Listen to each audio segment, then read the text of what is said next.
I just installed the Shelterlogic 12x12 8-foot tall shed in a box. Let me tell you, it was a lot more complicated to set up than I was expecting. The instructions said 2 people, 2 hours. That's under perfect conditions. This was more like 3 people, 5 hours to get set up. Thought I would show you the setup here and give you some thoughts on what it was like to get this installed. So the tarp itself is definitely nice and thick. I think it's going to last a while.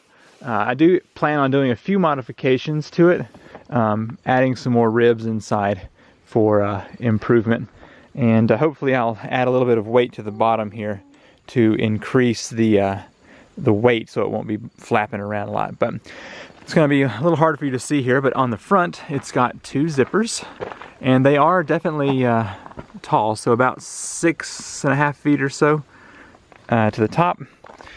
Let's get this unzipped here. The zippers are very robust and strong. I like that a lot.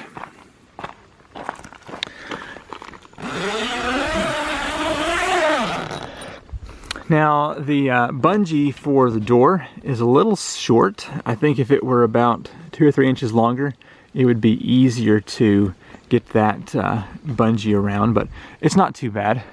Now another modification I'm going to do is putting a pole down here in the floor, or the door. It's got a loop that you can put a pole in, so you can wind this up fairly easily, because as it is right now, it's hard to get it even. So let's step inside. I need to come back in and tighten things down a bit more, but let's see, let's talk about installation. First, you do the 2 poles for the back and the front, and then you install the middle ribs after that. And it was not too bad to put in the metal frame. That was fairly quick.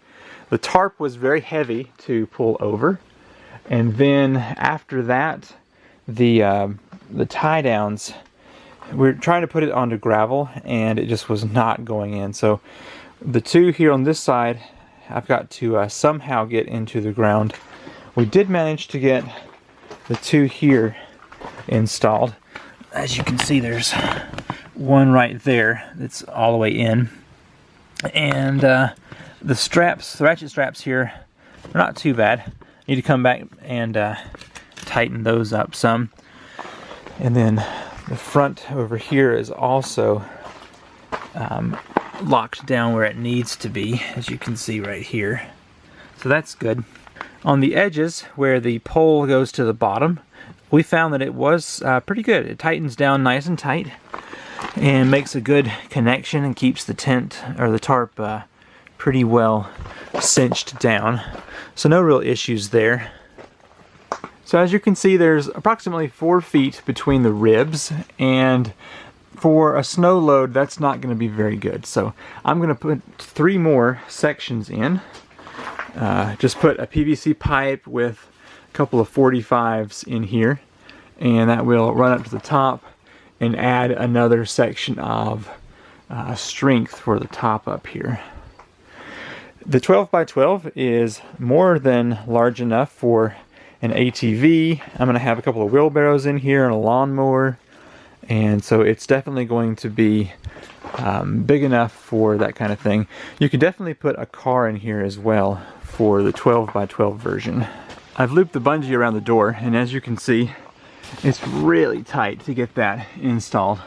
So it's got a little plastic ball on one end, and then the bungee goes around the door, but until I get that pole in the bottom, it's hard to get everything matched up right. So definitely not the best design with such a short length there.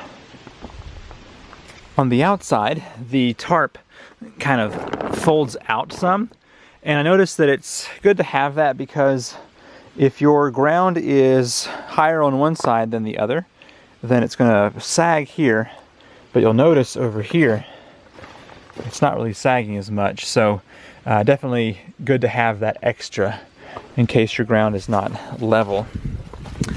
So on the inside, the end and the two ends fold over the pole, and then the top folds back over again. So it is definitely a nice waterproof seal there.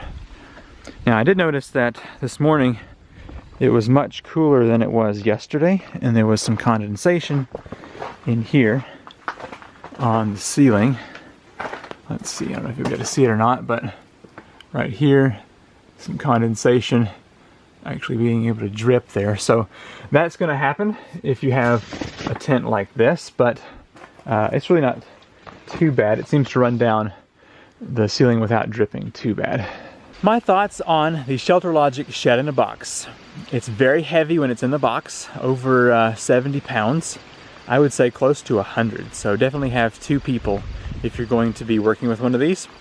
Next, the anchors that came with this are not as strong as I'd like them to be. We were spinning them down, hitting some rocks, and we bent the anchor auger from this position to flat, and it was just spinning under there. So I'm gonna have to go to the store and buy a couple more augers to anchor this down better. So definitely consider that if you're gonna be using this in rocky or hard ground. You may have some trouble there. So far, I have enjoyed this tent. The door needs to have that pole, or you're gonna end up with that situation where it's just hard to fold it up. And then I may want to have some more supports on the bottom to keep the wind from catching that. I'm gonna be using this for a while, and I will give you an update probably at either 6 months or a year to see how well this thing is doing. Thank you so much for watching. If you want to check out this, I have a link to it in the description below. I bought mine on Amazon with free shipping, and they have several different sizes if you need a bigger or smaller tent. All right, I'll see you in the next video. Bye. I ordered the 12x12x8 Shelterlogic Shed in a box, and this is the condition that it came in.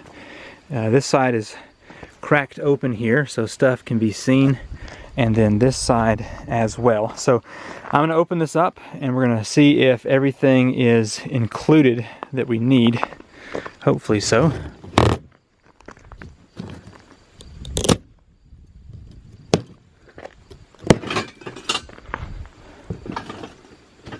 Definitely a big mess. It'd be nice if they had another one of these straps on the other side here.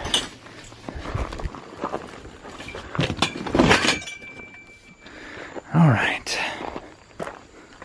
Yeah, so all this loose stuff, there may have been something to come out.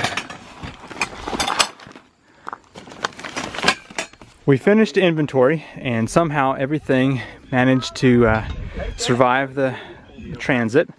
And now we are connecting the first 2 parts, which are the front and back. You put it right there, right like the other one. No, right here. So I had said that we wanted to drill a hole in. Is that tight enough? It is. Now can you? Yes, I got them in my car. That one too? I'll be sure we do that before I leave. So can you buy replacement tarps from the company, or will you, when this wears out, will you improvise with some of the material? Or? You can buy replacements. And I'm sure that somebody will post after the fact, oh, if you'd done this, Yeah. it would have gone right on down. If you want to pump creek water for livestock or a garden, check out the Ram pump. This amazing water pump requires no fuel and no electricity to work. Installation is quite simple. Just place the pump in the creek, run a drive pipe to bring water to the pump, and install a delivery pipe to take water uphill. To start the pump, simply push this check valve down and it will begin on its own, running 7 days a week, 365 days a year. To learn more about the Ram pump, go to my website, landtohouse.com. I have 4 different size models for sale and lots of information. Now, if the Ram pump is not your thing, check out my YouTube channel, Land to House, where I have lots more content for you to enjoy.